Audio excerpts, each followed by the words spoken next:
Okay, so question 3. So Sarah wants to find the average foot length in centimetres of the girls in her school, and she decides to measure the foot lengths of all the girls in her class. So the first part says, why is Sarah's sample not the best sample she could choose? And the reason for that is that the sample that she has chosen is only the girls from her class when she is trying to ascertain the average foot length of the girls in the school. So we can say that she's only sampling, or she is only choosing girls from her class.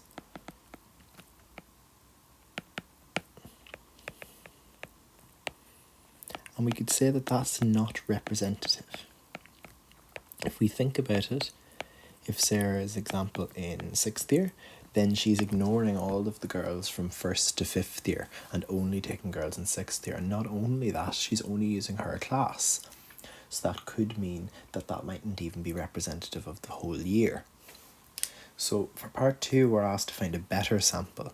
And a better sample might be to take a random sample from each year group.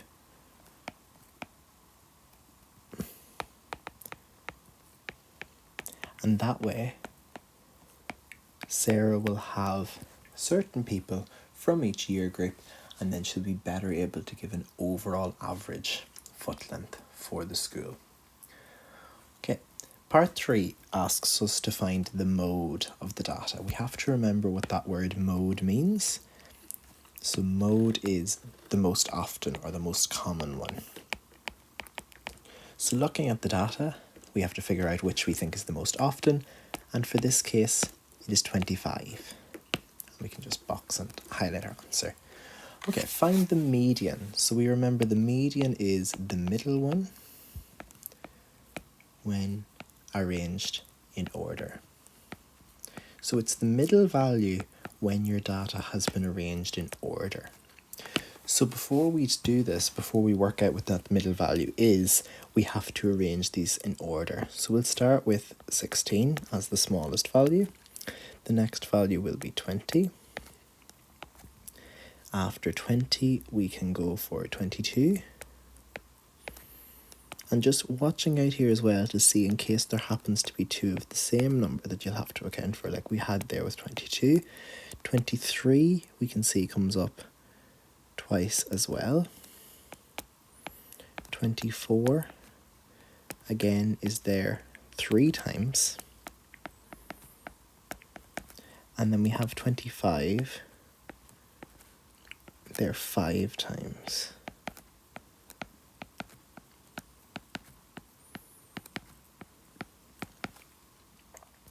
And then we have 26 and 29. And just to double check, we can count them up. So 1, 2, 3, 4, 5, 6, 7, 8, 9, 10, 11, 12, 13, 14, 15, 16. And we count numbers 1, 2, 3, 4, 5, 6, 7, 8, 9, 10, 11, 12, 13, 14, 15, 16. So we know that we have included all of them. And that's just a good check to make sure that you haven't accidentally skipped a number, particularly in a question like that where some of the numbers are repeated. So looking for the median, we have to work out what the middle value is. And we use that same formula again. So our total is 16, so 16 plus 1. And we're looking for half of 17. So half of 17 is going to be 8.5. So this is the middle value, is the 8.5 value, okay? What that really means for us is we're going to look at 8 and we're going to look at the 9th, the 8th one and the 9th one.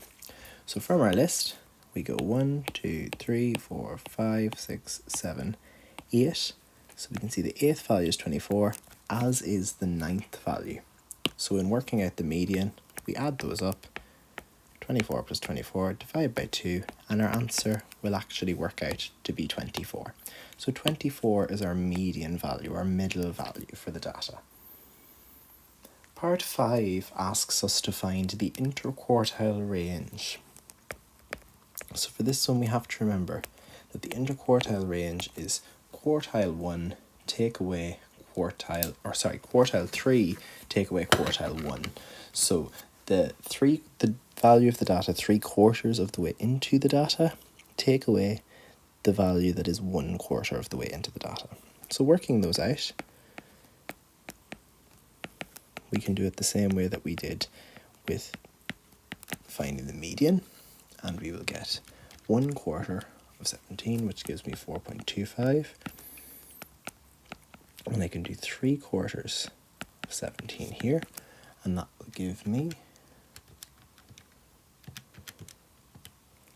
12.75. Okay, so we can look at our values there, and we see that the fourth value and fifth value is 22 and 23. So for this quartile 1, we're going to go with 22.5.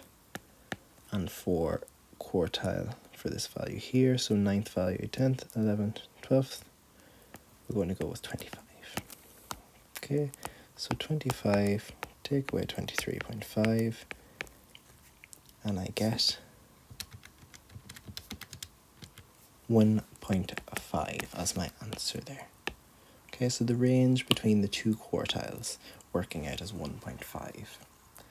The next part of the question asks us to find the mean of the data. So we have to remember, for this type of data, we've just been given a list of numbers. So to find the mean, we can simply add up all the values and divide by the total number of values. So remembering that the mean is our add, count, divide. Add, count, divide. So if we add them all up, we can do that first. So we can take the list that we have here that's in order, and just to make sure, again, that we are including all of them. And it can be easy when you have numbers that are repeated a few times, particularly, for example, that 25 that was there 5 times. It could be quite easy to forget one of the numbers. So we just have to watch out and include them all. Counting, we said there was 16, so divide.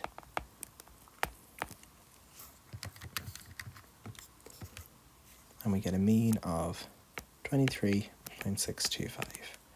So that is our mean value. So interestingly there, if we look at those values, our median value was 24, our mode was 25, our mean is 23.625, which again, close to that 24 value again. Which of these averages do you think is the best to use in this case, and why? So we can make a choice here at this point. Looking at the values that we have a lot of values in and around the same amount. We do have that 16, which is a little bit of an outlier from one sense, and then same as that we do have that higher value of, say, the 29 there, that's maybe a little bit more. So we might decide that we would say the median, perhaps. So we might say the median, and we could say, because the 16 centimeter is an outlier. But similarly for this one, so long as you're giving an answer and justifying it, you would still get your marks. So for this one, we might say the mean either. Okay, or also you could say the mode. You might say the mode because it's all to the nearest centimeter. So giving an answer and then justifying that answer is the main thing for this sort of question. Sarah then decides to measure one more person and work out the mean with this extra measurement. And when she does this, the mean works out to be 23.5 centimeters. What measurement did she add to the data set? Okay, so let's have a look. So 23.5 is the new mean. And we have to take into account that that's now for 17 people as opposed to the 16 that we had before. So we're kind of working backwards. Where we had previously done divide, we're now going to multiply. And this will bring us back to that total that we had, 399.5. We already know when we added up all the values from the data that we had, our total was 378. And what that suggests to us is that the missing value is 21.5. So that must mean that what was added there was 21.5, and since we're asked to the nearest centimetre, that would be technically 22 centimetres. Okay. And that's our answer for question 3.